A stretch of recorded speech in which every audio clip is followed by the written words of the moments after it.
mark here. I see. You know, I thought because like you asked me on Wednesday if I have Discord, and then somebody came onto my Discord who is an SCP person, like they like SCP stuff as well, and I thought that was you.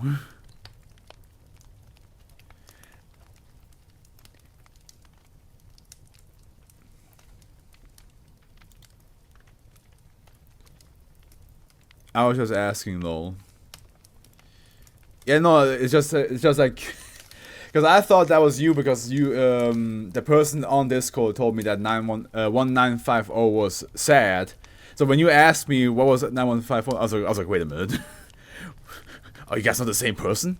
Basically, 1950 was a time loop, an infectious time loop of a family getting exploded, and that explosion repeats. It's like a 4-second repetition, and if you are within the radius of the explosion, you get infected by the time loop, and then you're stuck in the time loop yourself for 4 seconds.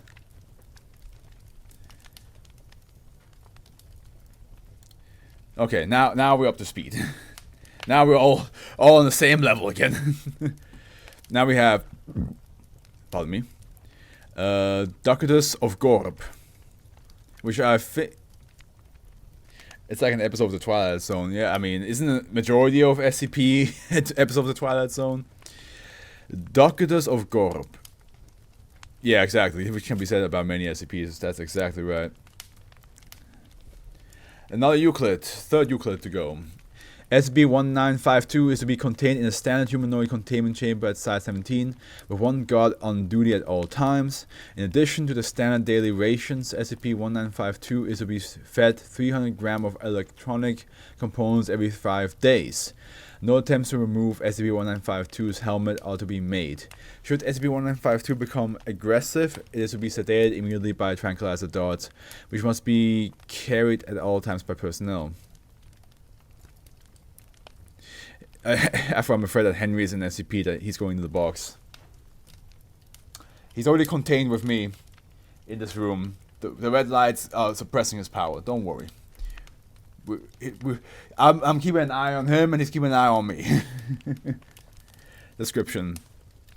SCP-1952 is a male humanoid resembling Homo erectus, approximately 1.5 meter tall, weighing 81 kilograms. It is approximately 30 years old and possesses dark skin along with black hair and eyes.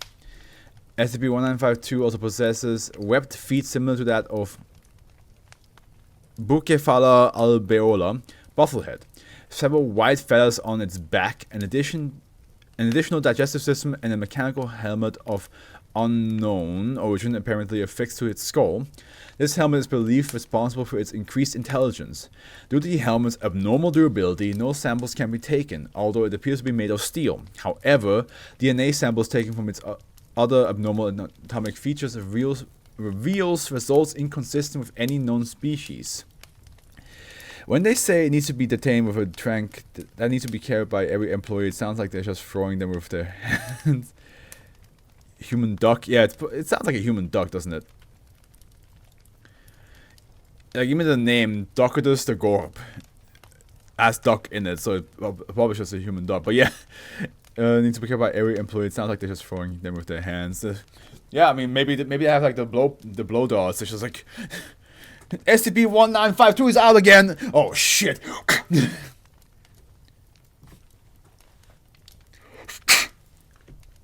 I missed. That's my tranquilizer gone. Great. It's like if a duck was in real life. From the result of standard intelligence tests, SCP-1952 possesses a slightly higher levels of intelligence than most humans. SCP-1952 claims that its abnormal anatomic features and helmet are the result of experimentation performed upon it by entities it refers to as star ducks. Is this just a character from like the DuckTales universe?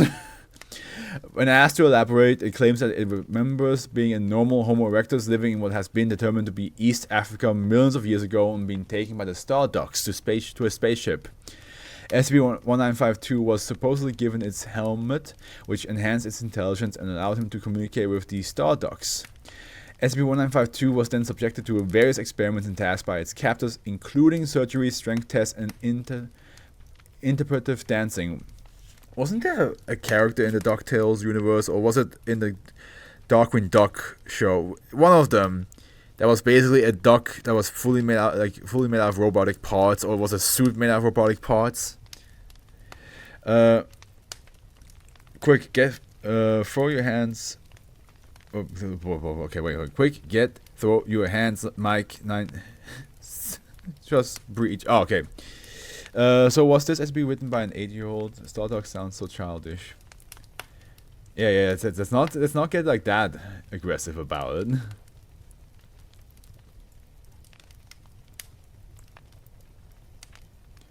Testing to reveal what happens when SCP-1952 helmet isn't fed has confirmed.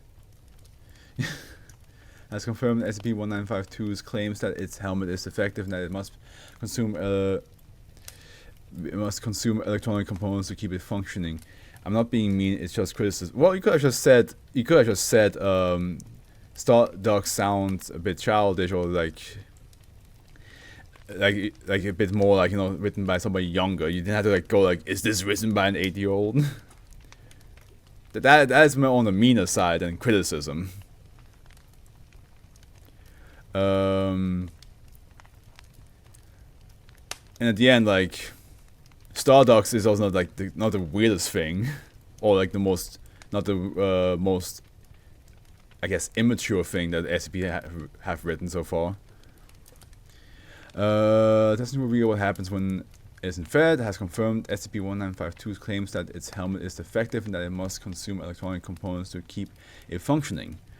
If it does not receive these components, its intelligence will decrease over the course of a month until it loses almost all rational thought and can communicate only through quacks. SCP-1952's additional digestive system emits a low humming sound after 1952 consumes electronic components for approximately 18 hours. Okay, maybe not. It's not that he's not that aggressive about it in one, but yeah, I think like it just came off a bit harsh at how you started off. Criticism is meant to give you thoughts, and that could mean getting mean. Well, no. Criticism is meant to be constructive and meant to reconsider what you've created. But you can always say you can always criticize something in a way that doesn't belittle it.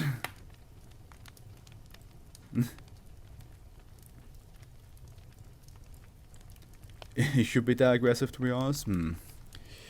Guys, let's not go down this route.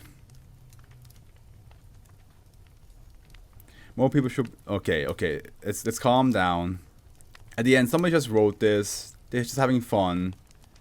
It's not like high class English literature. Reading about a world where the craziest things exist. We don't have to be. I'm kidding. I like to skip. I know, but I'm just saying like in general. Let's not forget that at the end, we're all here to like just have a good time, have a laugh. So yeah. Not to forget that this also goes up on YouTube. So this mindset will spread to somebody, and who knows? I have been contacted by some of the writers before. And I don't want them to like be like, oh yeah, I saw one of you people in chat like going harsh on my stuff. Testing to reveal what happens when SCP-1952's helmet isn't fed. Yeah, I already read that. Okay, let's go on. Addendum interview log. SCP-1952 interview Doctor. Begin log. Please state your name. Oh god, what kind of voice do I give a fucking duck person? I mean, I can give him like that. I'm gonna go hold my nose. Gorb. My name is Gorb. Please tell me more about yourself. Doctor, are you sure there aren't any ducks here? Rest assured, there are no ducks here. There's no need to worry. Oh, alright then. What would you like to know first? I'd like to know where you came from. Every Donald Duck sounds like a dog. I mean, opposite. Yes. But you only know that. You said I came from East Africa. Anything you want to know about it can go. You can see it in a book or one of those computers you showed me. You get nothing new from me. Fair enough. Can you tell me how you learned to speak English so well? I forged a small battery-powered radio from a garbage can while looking for electronic parts to eat. And I listened to it for years before you found me. Can you tell me more about your life before you were kidnapped by the, ducks? SCP-1952 remains silent for several seconds and then inhales deeply. Oh god, he has a fucking huge-ass paragraph. Okay, fine. Where should I start? I guess I lived a pretty normal life before I was kidnapped. I used to live near a river by the side of a mountain. It was a nice place, now that I think about it. You know how they say you don't know what you're going until it's gone. I know what that means. Anyway, my day-to-day wasn't any different from your average caveman. I hunted and gathered and hid in a cave with my family when the night came. What was your abduction like? It was horrible, okay? What more do you want to know? Please be more specific. Fine. I was gathering fruit in the woods when it happened. I heard this loud noise unlike anything I had heard before. Then I saw something in the sky. It looked like some kind of giant flying egg. That's when it cracked and shot a long strand of egg goo at me. I tried to run, but it was too fast. The strand of egg goo took me inside the spaceship. Everything inside me was made of the same goo, but with different colors, smells, and hotness. That's when I met the Star Ducks. Imagine getting kidnapped by alien ducks. Jimmy Neutron's parents got kidnapped by alien eggs. They put all this effort into abducting you, and you say all this? Ungrateful. Please continue. I will. Well, the ducks took me to a huge room and put me on a table. Then they started cutting my legs off with their wings. They vomited something on my legs, which made them grow back, but different from before. They did the same on my back, and I grew feathers. Then one of them opened its rib cage like it was made of water. My helmet was inside it, and they attached it to my skull. After that, I don't really know. I spent a long time there, but I don't know how much. It could be months or even years. My memories just blurred together after a certain point. There is one thing I remember clearly, though. What was it? I remember when they made me do interpretive dancing. Not what I expected, to be honest. The other strands of goo grabbed me by my arms and legs and started moving me around while this horrible music played so loud. They just kept going until my muscles were on fire, and I thought I was going to go crazy. SCP-1952, please continue. What else happened there? No, I won't talk anymore. I lost my family, my home. I was turned into a monster. I can't get out of this place. I know nothing and nobody. No one cares about me. And you want me to talk more about it? Fuck you! SCP-1952, please calm down. SCP-1952 continues quacking for the remainder of the interview and refuses to answer any further questions.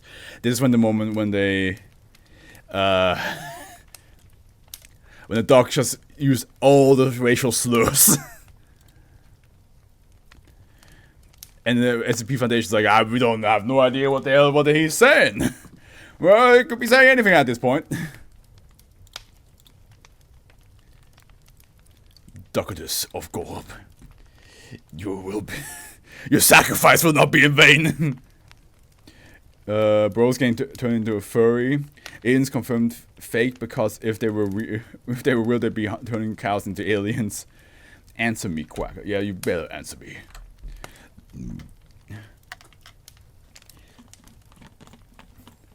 I enjoyed that one.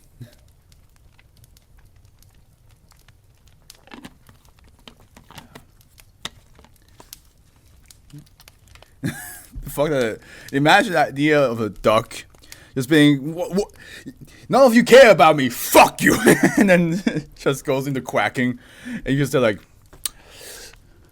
feed him. We can't understand him anymore.